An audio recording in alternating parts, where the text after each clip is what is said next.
Inflation, pouvoir d'achat, hausse des prix de l'énergie, les Français n'en peuvent plus. Et voilà que Sébastien Chenu, figure du Rassemblement national, frappe fort sur le plateau de BFM TV. Cessons de demander des efforts aux Français. Un coup de gueule qui fait réagir, dérange et divise.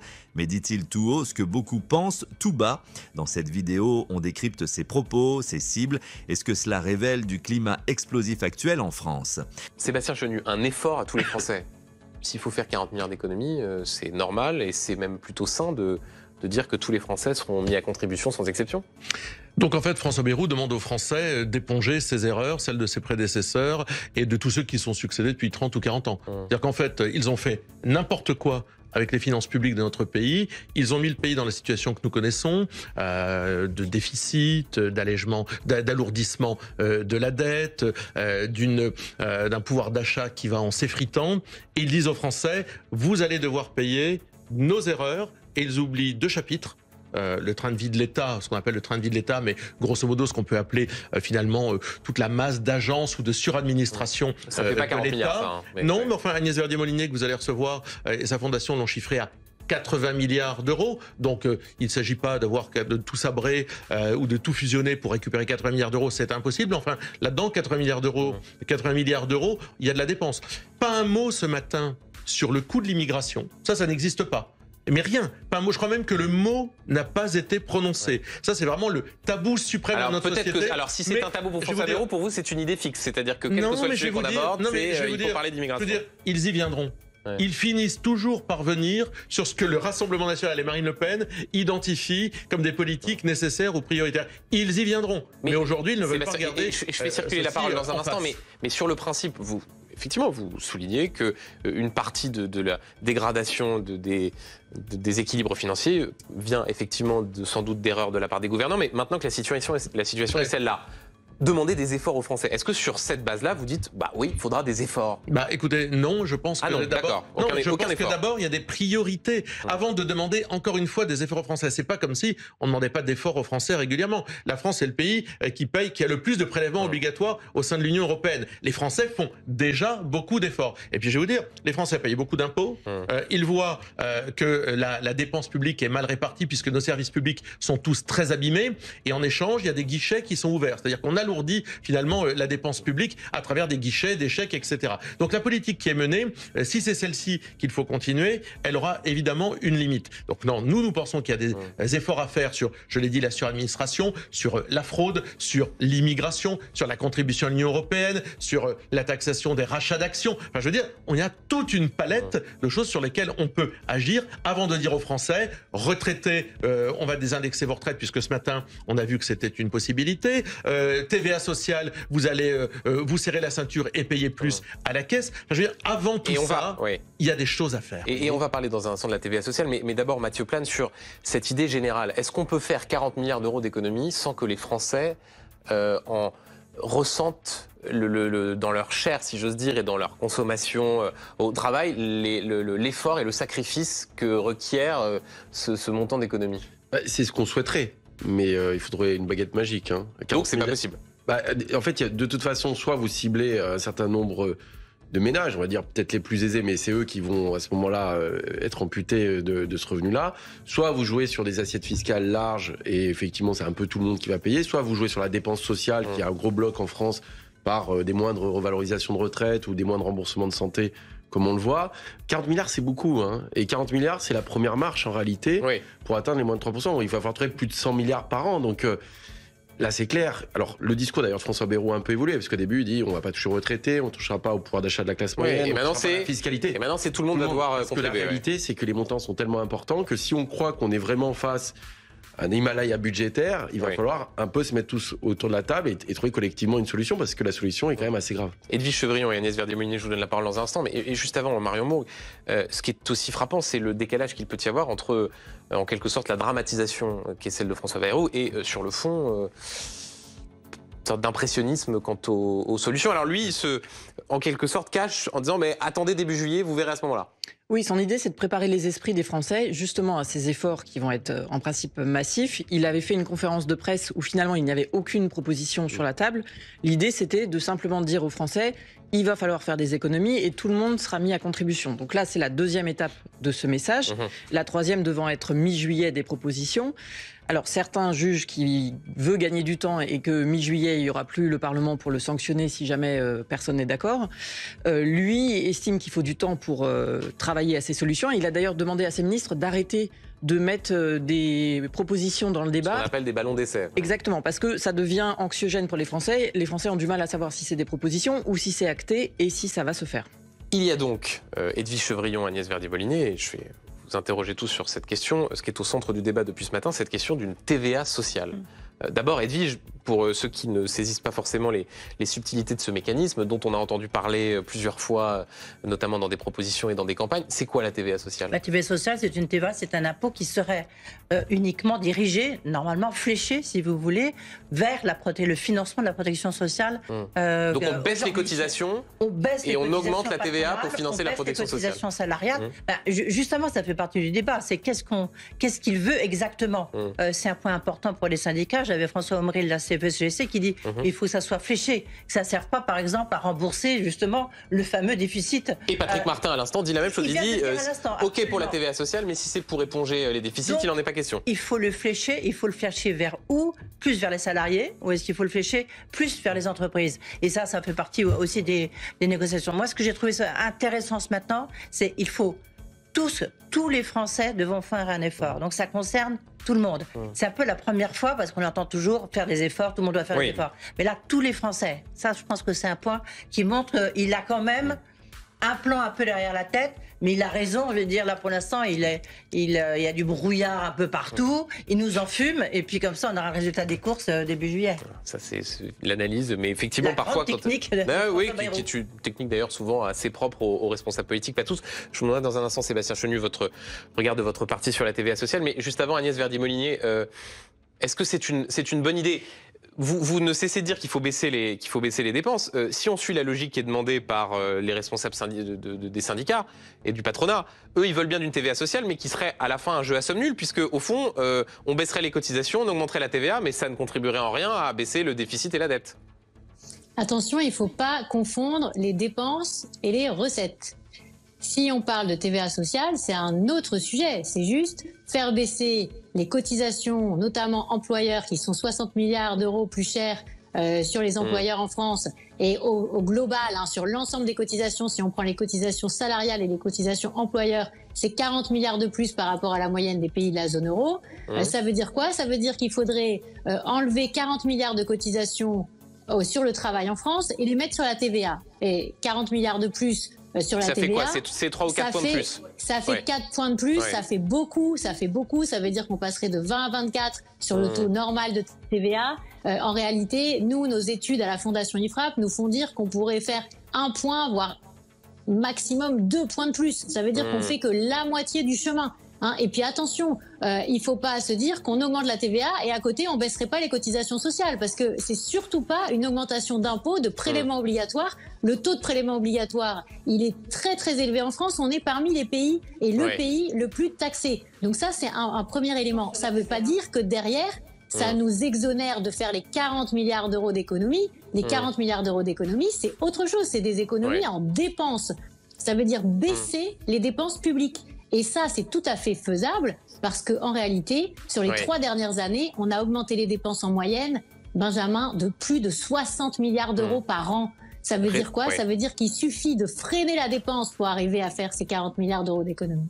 Restez avec nous, Agnès Verdier-Mollinier. Sébastien Chenu, cette TVA sociale que vous combattez, puisque à l'instant vous venez de la citer, mais vous allez nous expliquer dans un instant pourquoi. Les défenseurs de cette mesure, ils disent... ça permet de faire gagner du pouvoir d'achat aux Français puisqu'on va baisser les cotisations salariales, de baisser le coût du travail pour les entreprises.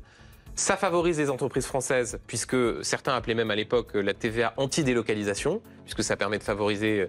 et les importations, les importations sont absolument. taxées, c'est très important ça.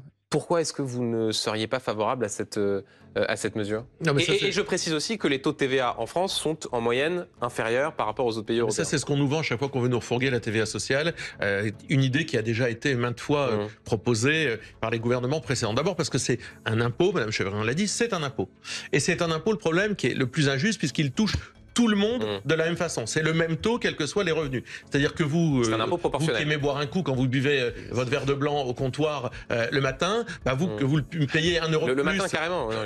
Ah oui, je crois que c'est ce que vous... Enfin, bon, bien sûr, si vous le payez 1 euro de plus, c'est pas très grave, mais quelqu'un qui est au SMIC, qui va le payer 1 euro de plus, il va le voir immédiatement et va le ressentir immédiatement. Il y a d'ailleurs une analyse qui montre qu'il y a un certain nombre de Français qui pourraient passer, un nombre important de Français, sous le seuil de pauvreté parce qu'il y aura effectivement un effet de prix. Patrick Martin disait tout à l'heure, ça sera, au fond, ce sera digéré par les marges des entreprises, ça sera $1. Mais et d'ailleurs, les entreprises sont absolument pas obligées de répercuter ça sur leur prix. Enfin, je veux dire, il n'y a aucune obligation dans la TVA sociale que les entreprises le répercutent. D'ailleurs, c'est la raison pour laquelle, en Italie et en Espagne, ils ont renoncé à la TVA sociale parce qu'ils se sont dit, et ils ont vu que ça allait être une augmentation des prix et donc un pouvoir d'achat qui allait être entaillé. Donc pour vous, c'est non.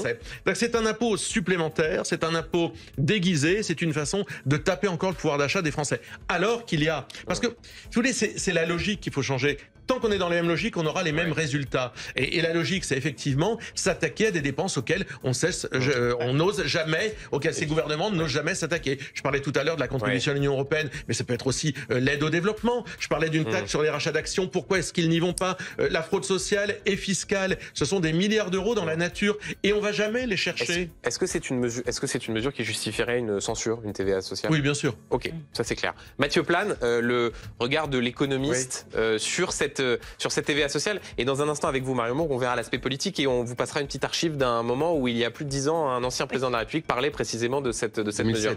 2012. Ah oui. 2012. Enfin, c'est 2007, ça lui fait perdre des sièges dans la campagne législative de 2007 parce que Jean-Louis Borloo en parle et en 2012, il le propose comme président.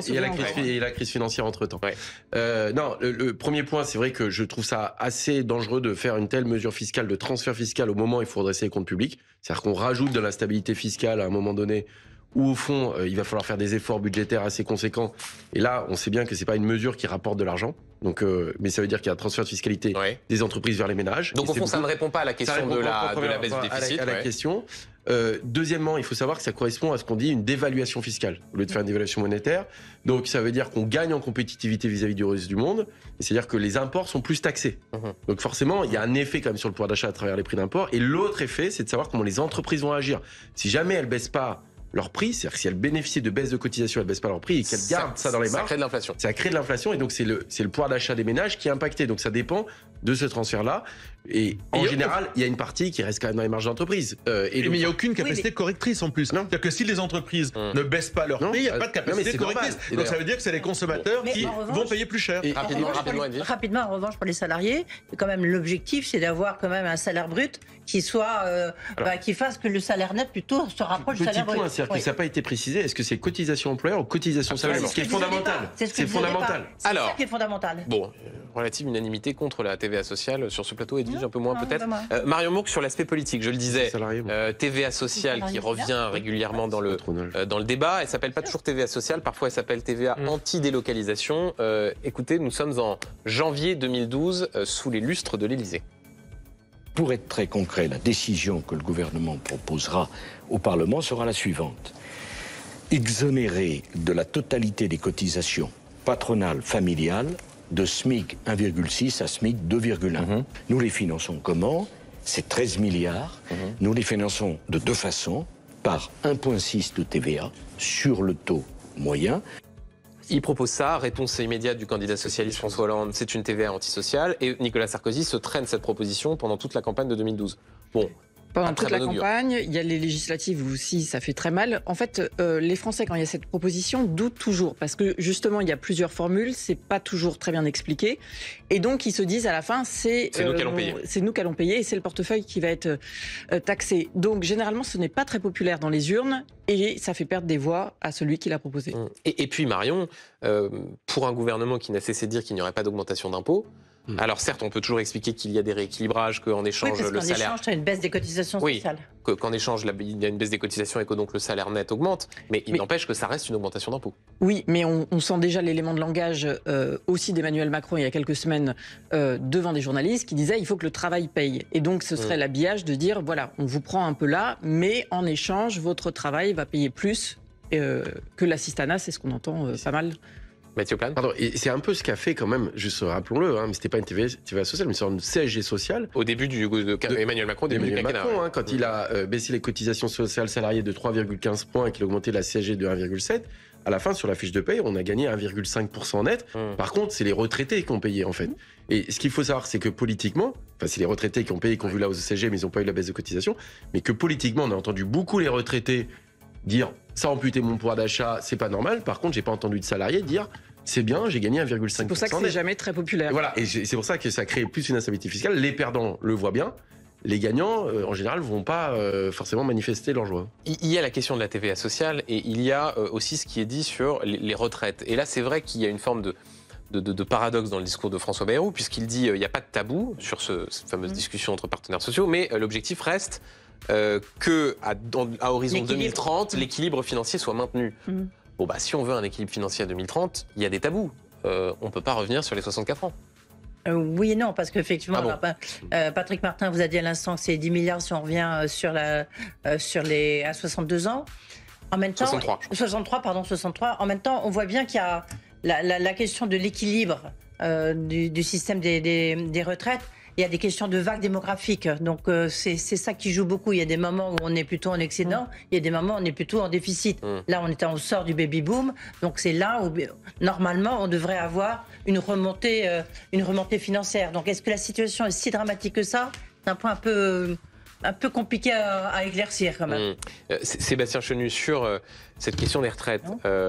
Alors, vous dites qu'il faut faire des efforts. Vous parlez de toute une série d'éléments en termes de dépenses publiques, contribution à l'Union européenne, immigration. Bon, mais sur les retraites, alors que la Cour des comptes, et on recevra dans un instant le premier président de la Cour des comptes, Pierre Moscovici, parle, je vais utiliser les mots du rapport, il dit une dépense hors de contrôle, une situation alarmante qui pourrait carrément aboutir à une crise de liquidité, c'est-à-dire une menace sur le financement des prestations sociales. Mais pour le Rassemblement national, il faut toujours revenir sur la réforme qui met la retraite à 64 ans. Mais comprenez une chose, Benjamin Duhamel. Nous, on ne réfléchit pas à périmètre constant. C'est-à-dire que ce qui nous intéresse, c'est pas de continuer la même route que tous nos prédécesseurs, avec les mêmes logiques et les mêmes absences de résultats. C'est-à-dire que nous considérons qu'effectivement, pour que les retraites puissent être prises avec 40 annuités de cotisation à partir de 60 ans et jusqu'à 42 annuités de cotisation à partir de 62 ans, il faut revoir le système, il faut travailler sur la démographie, il faut créer des emplois à forte valeur ajoutée. Je vous rappelle que les emplois qui ont été créés dans notre pays sont tous des emplois précaires, sont tous des emplois qui ne rapportent pas d'argent dans nos caisses. Juste si je résume ORN, on fait pas d'efforts. On revient sur la retraite à 64 ans et on considère qu'on trouve la solution. Vous êtes votre propre caricature. En parlant de l'Union européenne et de l'immigration. Vous donnez votre propre caricature. Je vous ai expliqué que nous, on voulait pas. Parce que vous êtes toujours dans le sens de la nuance et de la subtilité absolue. Vous êtes une caricature absolue. J'essaie d'écouter et de comprendre ce que vous dites. Qu'il y a des chemins que nous souhaitons explorer, que les autres ne souhaitent pas explorer. Quand je vous ai parlé de la fraude, quand je vous parle de la contribution à l'Union européenne, quand je vous parle de l'immigration, quand je vous parle, par exemple, j'étais intéressé parce que disait Patrick Martin sur le coût de gestion de l'État. Les ARS, je crois de mémoire que c'est 15 milliards de coûts de gestion. ARS, les agences régionales de santé, 15 milliards de coûts de gestion. Enfin, je veux dire, à partir du moment où nous souhaitons nous attaquer à ça avec Marine Le Pen, eh bien évidemment, on ne réfléchit pas dans le même périmètre que ces gouvernements, dans les mêmes logiques mondialistes et européistes, amènent notre pays. Nous n'avons pas ces logiques-là. Nous finançons nos objectifs autrement et nous le démontrons. Tout à l'heure, vous citiez Sébastien Chenu, l'IFRAP, Agnès Verdier-Molinier. Pour l'IFRAP, est-ce que c'est raisonnable, comme le veut le Rassemblement national, de revenir sur la retraite à 64 ans? Personne n'y croit, en fait. Personne n'y croit. On n'a pas entendu le début de votre phrase, donc personne n'y croit. Personne n'y croit parce que dans tous les pays autour de la France, et on le voit encore avec le Danemark, là, qui va pousser l'âge de la retraite en 2040 à 70 ans, il faut se dire une chose, c'est qu'on va devoir travailler plus longtemps et c'est aussi pour les retraités, c'est très important qu'on travaille plus longtemps parce que si on continue dans cette logique de dire il faudrait travailler que jusqu'à 62 ans, voire certains disent encore jusqu'à 60 ans, eh bien, ça veut dire que nos systèmes de pension sont infinançables. Même aujourd'hui, avec la réforme, avec le report de l'âge à la retraite à 64 ans, on sait que la Cour des comptes nous dit qu'on sera à 15 milliards de déficit en 2035. Et encore, ça ne prend pas tous les déficits qui ne sont pas affichés pour les agents de l'État parce qu'il n'y a pas de caisse. Et on ne sait pas quel est le déficit exact annuel. Et nous, on l'estime à une dizaine de milliards d'euros. Donc, la réalité, c'est qu'il va falloir travailler plus longtemps, il va falloir faire des efforts. Là, le Premier ministre a raison. Tous les Français vont devoir faire des efforts. Et ils ont intérêt à faire des efforts. Pourquoi ? Parce que la Cour des comptes le dit très bien aujourd'hui. On risque une crise de liquidité. Et le jour où il y aura une crise de liquidité, c'est pas qu'on n'indexera pas les pensions, c'est qu'on pourra plus payer une partie des pensions. Donc il faut dire les choses aux Français, il faut responsabiliser l'ensemble de nos concitoyens. Il y a urgence et il y a une solution qui est très claire, c'est on gèle les dépenses entre 2025 et 2026. On calcule comme s'il n'y avait pas d'inflation et pas de croissance. Et là, je peux vous dire, Benjamin, que les économies, on les fera très vite et très naturellement. Donc, il faut prendre ces décisions qui sont absolument majeures pour notre avenir. Réponse rapide de Sébastien Chenu qui vous a écouté attentivement. Non mais moi ce qui m'intéresse c'est par exemple c'est qu'il y a plus de jeunes qui entrent sur le marché du travail. Non mais vous répondez pas à Agnès Verdier qui dit personne n'y croit. Je suis en train de vous expliquer comment. Je vous ai parlé tout à l'heure de démographie, qu'il y ait plus de jeunes qui rentrent sur le marché du travail, qu'il y ait plus de seniors qui continuent à travailler. C'est-à-dire qu'il y ait plus de gens qui travaillent. C'est pas l'idée que chacun travaille plus, c'est que on en est très loin. On en est très loin, c'est l'inverse. Et donc la situation que nous avons, c'est le résultat de leur politique.